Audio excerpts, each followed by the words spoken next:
लड्डू लड्डू की नाई नहीं हो गई क्या?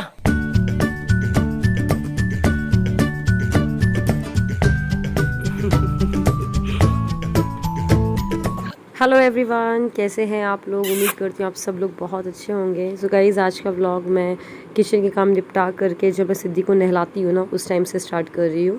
और एक्चुअली नन्नू ना ये इस कैमरे के पीछे बैठी हुई है, तो सिद्धि उसको भी देख रही है। पहले तो उसने फ़ोन पे देखा, फिर नन्नू से को देख देख करके बातें भी कर रही थी, क्योंकि नन्नू के साथ तो बहुत ज़्यादा उसका खेलने में मन लगता है। तो बस उसको नहला करके और उसको मैं तैयार कर देती हूँ। फिर उसके बाद उसका लंच का टाइम हो रहा है, तो उसको मैं सूजी और एप्पल की खीर बना के दे रही हूँ, हलवा बोल लीजिए। या तो कोशिश ये करती हूँ कि स्टील के पैन में ही बना के दूँ। मैं भी आपको यही बोलूँगी कि स्टील के पैन में ही आप बच्चे का खाना बनाइए। नन्नू के टाइम पे तो मैं क्या करती थी, जैसे मुझे ऑफिस जाना होता था तो मैं सूजी को मैं भून के हफ्ते भर का और रख लेती थी फ्रिज में। बट अब मैं सिद्धि के टाइम पे बिल्कुल फ्रेश बनाती हूँ, क्योंकि ऑफिस जाने का ऐसा कुछ हड़बड़ी है ही नहीं। ज़रा से घी में, एक दो बूंद घी में 1 चम्मच 1.5 चम्मच सूजी को भून लो, फिर उसके बाद पानी डाल दो, फिर उसके बाद एप्पल इसमें कस दो, और बस ये सूजी एप्पल खीर तैयार है या हलवा तैयार है। थोड़ा सा डाइल्यूट, मतलब इसमें मैं चाहूँ तो उबला पानी भी डाल सकती हूँ, जिससे ये बच्चे को खाना खिलाना आसान रहे। तो बस वो मम्मी को देके आ गई, मम्मी सिद्धि को खिला देंगी। तब तक मैं किचन आज क्लीन कर लेती हूँ, क्योंकि मैंने आज खाना बनाने के बाद सोचा पहले सिद्धि को नहला देती हूँ, उसके बाद मैं क्लीनिंग करूँगी। क्योंकि ना हमारे यहाँ पे अभी कपड़ा वाली आंटी भी नहीं आ रही हैं, तो इस वजह से थोड़ा सा कपड़े वगैरह भी वॉश करना है, इसलिए लगता है जल्दी से काम निपटा लो। तो सबसे पहले गैस क्लीन कर देती हूँ, और आज गैस में भी बहुत ज़्यादा गंदी हो रही थी, तो बीच बीच में ऐसा लगता है ना कि वो जो स्टील का जो होता है, जूना बोलते हैं, उससे वॉश कर लो। बस वॉश करने के बाद मैंने सोचा लगे हाथ कपड़े भी धो लेते हैं। एक्चुअली सिद्धि के क्रिब के जो कवर है ना वो भी गंदे हो रहे थे, और कुछ इन लोग की टी शर्ट्स हैं वो भी वॉश करनी है। मतलब ज़रूरी वाली चीज़ें हैं जो बहुत ज़्यादा ज़रूरी, उनको वॉश कर रही हूँ। बाकी कपड़े वाली आंटी 2 दिन बाद आ जाएंगी, तो मैं वॉश करने के लिए सबसे पहले कपड़ों को मतलब भिगो के रख देती हूँ। तो इसके लिए मैं हाइड एक्सेल, ये जो डिटर्जेंट लिक्विड है, ये यूज़ कर रही हूँ। आप इस लिक्विड को मशीन वॉश के लिए या फिर हाथ से धोने के लिए कपड़ों को इस्तेमाल कर सकते हो। इसमें ना लेवेंडर जैसी खुशबू आती है और कपड़े काफ़ी फ्रेश लगते हैं। इसमें आप हर प्रकार के कपड़े मतलब धो सकते हो, चाहे कॉटन हो या किसी भी फैब्रिक का हो, आप आराम से इसमें वॉश कर सकते हो। मतलब कि अगर आप हाइड एक्सेल डिटर्जेंट लिक्विड से कपड़ों को वॉश करते हो तो कपड़ों को किसी तरीके का भी नुकसान नहीं होगा, बल्कि जमा हुआ मैल जो गंदगी है वो निकल जाएगी। 5 लीटर की कैन आती है जिसमें आप 150 मशीन वॉश कर सकते हो। देखा जाए तो ये हाइड एक्सेल डिटर्जेंट लिक्विड आपको काफ़ी सस्ता पड़ता है, क्योंकि ये 150 मशीन वॉशेस बराबर धुलाई हो जाएगी इतने लिक्विड में। और ये आपको ऑनलाइन मिल जाएगा अमेजोन और फ्लिपकार्ट। मैं आपको डिस्क्रिप्शन पे लिंक प्रोवाइड कर दूंगी, तो आप चेकआउट कर सकते हैं। ये आप देख सकते हैं 5 लीटर की कैन है, इसका एक्चुअल प्राइस 700 का है, लेकिन आप इसे ऑनलाइन परचेस करेंगे अमेजोन या फ्लिपकार्ट पे तो आपको 650 का मिल रहा है। तो आप जल्दी इस ऑफर को अवेल कर सकते हैं, और जल्दी इसको परचेस करेंगे तो आपको कम दाम में मिल जाएगा। मैं इसे करीब 1.5-2 महीने से यूज़ कर रही हूँ, तो बहुत अच्छा लगा है मुझे प्रोडक्ट। आपको मैं ज़रूर इसको रेकमेंड करूँगी। जैसे ये 5 लीटर की कैन है, काफ़ी बड़ी हो जाती है, तो आप छोटे बॉटल में निकाल करके इसको यूज़ कर सकते हो। जब ये ख़त्म हो जाए तो आप इसको फिर रिफ़िल कर सकते हो। तो अब मैं बस कपड़ों को वॉश कर लिया है और ऊपर लेकर जाऊँगी, बीच वाले फ्लोर पे सारे कपड़ों को डाल देती हूँ। और जो छुड़की के क्रिप के मैंने कवर धोए हैं ना, बहुत ही अच्छे से क्लीन हो गए, वरना वो बहुत ज़्यादा मैले हो रहे थे। तो अभी तो इस समय हम लोग ना बीच वाले फ्लोर पे ही कपड़े डाल रहे हैं सूखने के लिए, क्योंकि बहुत ज़्यादा धूप निकलती है, तो धूप में कपड़ों को सुखाओ तो बिल्कुल वो फेडी हो जाए उनका कलर।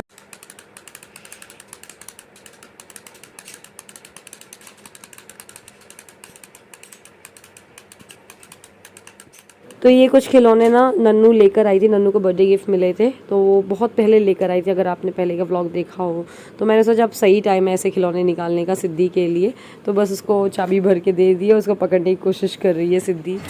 नन्नू बोल रही मुझे भी दिखा दो। ये है मेरी नन्नू, ये नन्नू ने जो फ्रॉक पहनी है ना। मम्मा मैं बाहर खेलने जा रही हूँ। ठीक है, अभी संडे है आज, और आज नन्नू की क्लास नहीं होगी। और ये नन्नू फ्रॉक तो दिखा दो। मैम का बर्थडे है। हाँ, मैम का बर्थडे भी है। और ये जो फ्रॉक नन्नू ने पहनी है, सीनी मौसी ने दी थी 2-3 साल पहले, लेकिन अभी भी ये बड़ी पड़ रही है। अभी हमने इसको अंदर रख दिया था कि बाद में हो जाएगी। तो टाइम देख रहे हो आप, 5:45 हो रहा है शायद, नहीं 5:20 हो रहा है। और सिद्धि लाल जी दूध की बोतल पी रही है। अच्छे से बोतल पकड़ लो लड्डू मेरा। सिद्धि को फीड कराने के बाद इसको दे देंगे दादी को। सिद्धि को ले चलते हैं दादी के पास। सीधा सीधा सीधा ला ला लाल, जाएगा जाएगा दादी के पास। दादी इसको पकड़े तब तक कि मैं जल्दी से काम निपटाऊंगी पूरे।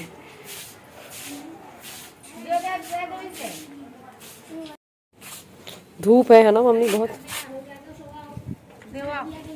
ये नन्नू क्या हो रहा है? टमाटर से गाल धरे यार। हाँ देखिए मैंने तेल नहीं लगाया था। चल अगर घर में छोटे बच्चे हैं ना तो यही होता है, एक जन उसको देखे और दूसरा कोई काम करे।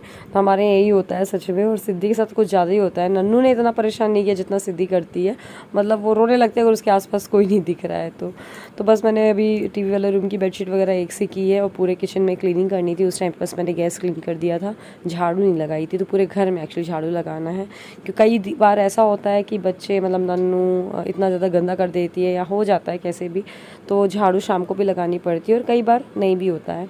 तो जैसा दिखा तो वैसा साफ़ कर लिया। तो आज थोड़ा गंदा हो ही रहा था, तो बस पूरे घर में एक बार झाड़ू लगा लो तो थोड़ा बढ़िया अच्छा सा लगने लगता है।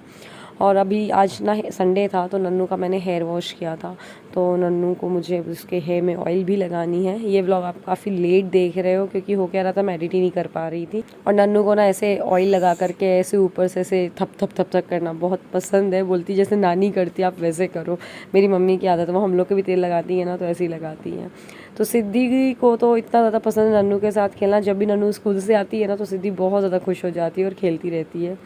तो बस दोनों बच्चों को लेकर के मैं बैठी हुई हूँ। अभी मम्मी बाहर बैठी हुई हैं और मैंने छोटू भैया को कॉल किया है। आज ना थोड़ी सी चाट फुल्की खाने का मन हो रहा था, पानी पूरी खाने का, कि छोटू भैया चाट पूरी वगैरह लेकर आ जाए, पानी पूरी लेकर आ जाए। तो भैया पानी पूरी लेकर आ गए। नन्नू चक के गई है किचन में प्लेट्स वगैरह लेने के लिए।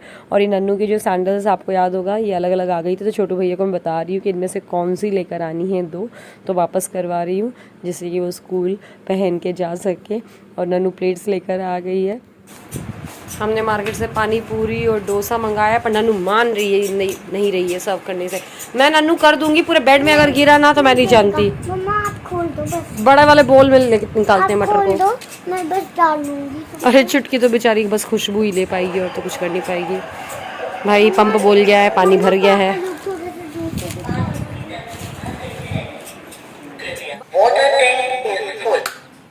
वैसे मुझे बहुत कम पसंद है पानी पूरी, बट नन्नू को सौरव को बहुत ज़्यादा पसंद है। मुझे लेकिन आज खाने का मन हो रहा था तो मैंने भी बोला चलो डोसा भी खा लेते, थोड़ा सब कुछ खा लिया।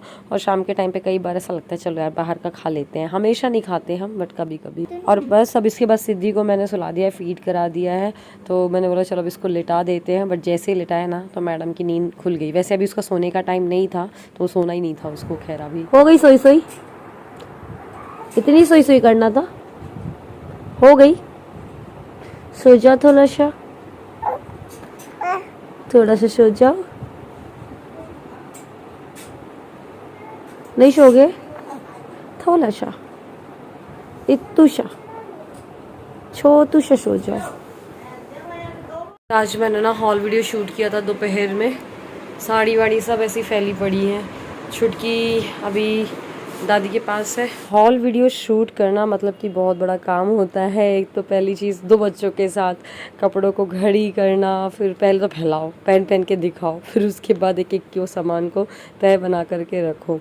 और देखने में तो बहुत आसान लगता है बट सच में बहुत डिफ़िकल्ट होता है। सो फाइनली रूम एक सा हो गया है। और आपको पता है एक बात मुझे आपको बतानी थी, बहुत दिन से सोच रही थी आपको बताने की, बट मैं भूल जा रही थी। दिसंबर जनवरी की बात है, जब मैं मायके गई थी अपने छुटकी को लेकर के 1 महीने के लिए, जब मेरे पापा भी थे। तो आपको याद होगा मैं मायके जाने के 2-3 दिन बाद में ही मैंने व्लॉग में शेयर किया था कि हम लोग पापा मम्मी की ना वेडिंग की फ़ोटोग्राफ्स देख रहे थे। तो सब लोग मिलके देख रहे थे, मैं, तन्नू, नानू, सब लोग थे। फिर ठीक है वो बात हो गई। उसके बाद क्या हुआ, न्यू ईयर था। जब न्यू ईयर में मेरे मम्मी पापा नहीं थे, वो मम्मी का आई का ऑपरेशन हुआ था ना, सर्जरी हुई थी, तब लेकर गए थे पापा मम्मी को कराने के लिए। हम लोग सब घर पे थे, तो न्यू ईयर मनाने हम लोग कटनी गए थे, आपने अगर वो व्लॉग देखा हो। तो वहाँ से आने के बाद क्या हुआ, अच्छा नन्नू ना बहुत दिन से, मतलब वो जब हमने एल्बम देखा था तब से उसने ना बहुत खाना कम कर दिया था। चंदिया में आधी रोटी खाती थी, 1 रोटी खाती थी। मुझे लगता था शायद ये खजुराहो की याद कर रही है, पापा की याद कर रही है, मम्मी की याद कर रही है, दादी की, इस वजह से शायद वो खा रही थी ये खाना। तो खैर ठीक है। फिर उसके बाद क्या हुआ, न्यू ईयर के दिन जब हम लोग रात को कटनी से पिज़्ज़ा लेकर आए, मैं पिज़्ज़ा माइक्रोवेव में गर्म कर ही रही थी, तो नन्नू बोलती है कि रो रही थी, बोली मम्मा एक बात बोलनी है आपसे। मैंने बोला बोलो बेटा क्या हुआ। बोली कि मेरे दिमाग में बहुत दिन से चल रही है ये बात, बट आप कैसे भी करके इस दिमाग से मेरी इस बात को हटा दो। मैं घबरा गई, कौन सी बात है, कैसी बात है। तो मैंने बोला आप बताओ तो हुआ क्या। तो बोलती है कि मैं नहीं बताऊंगी आपको, वरना आप बोलोगी बस आपका दिमाग इसी में रहता है, पढ़ाई लिखाई में नहीं होता है। मैंने बोला मैं नहीं बोलूँगी, मैं आपको डांटूंगी भी नहीं, आप बताओ मुझे प्यार से। तो मैंने प्यार से पूछने की कोशिश की। मैं भी घबरा गई, यार क्या हो गया, इसने क्या देख लिया, क्या सुन लिया, भगवान जाने क्या चल रहा है इसके दिमाग में। फिर उसने मुझसे बोला कि मैं मम्मा सबके साथ रहना चाहती हूँ, मैं खजुराहो में भी रहना चाहती हूँ, मैं चंदिया वालों के साथ भी रहना चाहती हूँ। मैंने ठीक है। बोली मेरा जो अगला बर्थडे आएगा, उसका बर्थडे हुआ था एक्चुअली 24 को, तो 7-8 दिन बाद। बोली जब मेरा अगला बर्थडे आएगा तो मैं ना खजुराहो में मनाऊंगी और चंदिया वाले भी सब खजुराहो आएंगे। मैंने बोला ठीक है, ऐसे ही होगा। फिर थोड़ी देर बाद मैंने बोला बात क्या है बताओ। बोली मुझे नहीं बताना, बस आप मेरे दिमाग में जाकर कैसे भी करके ख़त्म कर दो इस बात को। मैंने बोला मैं कैसे ख़त्म करूँ, मुझे बताओ तो आप पहले, मैं कैसे आप उसको क्लियर करूँगी फिर। तो उसने बोला मम्मा मैं ना बड़ी नहीं होना चाहती हूँ, मैं 5 इयर्स की रहना चाहती हूँ, मुझे 6 इयर्स की नहीं होना है। तो मैंने सोचा अच्छा अगर आप बड़े हो जाओ, बड़े नहीं होना चाहते हो। बोलती नहीं, मैं क्यों, बड़े हो जाओगे तो क्या होगा। वो कुछ नहीं बोली। मैंने बोला शादी हो जाएगी। बोलती हाँ शादी हो जाएगी, और शादी होके मैं आप लोग से दूर चली जाऊँगी, मुझे दूर नहीं जाना है। तो मुझे सुन के बड़ा अजीब लगा। मैंने बोला क्यों। फिर मैंने बोला वो एल्बम देखा था उस दिन हम लोग ने, एक्चुअली क्या बातें हो रही थी, मम्मी की ना विदाई की फ़ोटो आई, तो हम लोग ऐसे बातें कर रहे थे कि देखो ये विदाई की फ़ोटो है। तो बोली नानी पहले कहाँ रहती थी। मैंने बोला पहले चित्रकूट रहती थी, फिर नानी की शादी हुई चंदिया आ गई। बोली हाँ जैसे आप पहले चंदिया रहते थे फिर खजुराहो आ गए। और मैंने बोला हाँ। बोली जैसे मामी पहले वहाँ ना मामा क्या रहती थी नानू दीदी की, अब यहाँ आ गई। मैंने बोला हाँ। तो उसको ये लगा कि जब मेरी भी शादी होगी तो बड़ी होंगी तो मेरे को दादी पापा मम्मा सबको छोड़ करके कहीं और जाना पड़ेगा खजुराहो से। तो मैंने बोला अच्छा आपकी शादी हो जाएगी, आप दूर नहीं रहना चाहते हो। बोलती हाँ। मैंने बोला हट पागल, आपकी शादी हम पास में ही करेंगे और हम सब रहेंगे।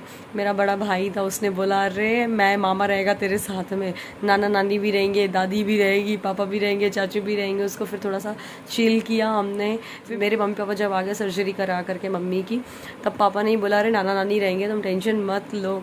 तब जाके, और मुझे उस दिन इतना रोना आया सच में लगा कि यार कितना ही कर लो बेटी को, भला ये सत्य कड़वा सत्य है कि बेटी को एक ना एक दिन जाना ही है छोड़ करके, चाहे जो कर लो। फिर मुझे भी रोना आ गया था, मैं नन्नू गले लगा करके बहुत रोई। फिर वो कुछ दिन बाद, 10-15 दिन बाद, बल्कि ये भी मैं बोल रही थी कि मम्मा आप भी उस दिन क्यों रो रही थी जब हाँ आप बोल रही थी मैं नहीं जाऊँगी। तो मैंने बोला मैंने आपको रोता हुआ देख के मुझे रोना आ गया था। बाकी बेचारी, फिर पता आपको नेक्स्ट डे से उसने अच्छे से खाना खाना स्टार्ट किया, क्योंकि उसके दिमाग में वो बातें चल रही थी। तो वही होता है, ये जो 4-5 साल के बच्चे होते हैं ना, उनको किस चीज़ को कैसे ले हम नहीं समझ सकते। बहुत सोच समझ के उनके सामने बात करने लायक है सच में। मुझे लगा इस चीज़ को आपको शेयर करना चाहिए, क्योंकि आप लोग भी हो सकता है आपके साथ भी ऐसा कुछ हो, तो मैंने सोचा इसको शेयर ज़रूर करना चाहिए। तो खैर बस चलिए अब इस व्लॉग को ख़त्म करते हैं, ऑलरेडी बहुत लंबा हो रहा है, 5 मिनट की यही वीडियो हो गई है। तो चलिए मिलते हैं अगले वीडियो में। उम्मीद करती हूँ अच्छा लगा होगा। अगर वीडियो अच्छा लगे तो लाइक करिएगा, शेयर करिएगा।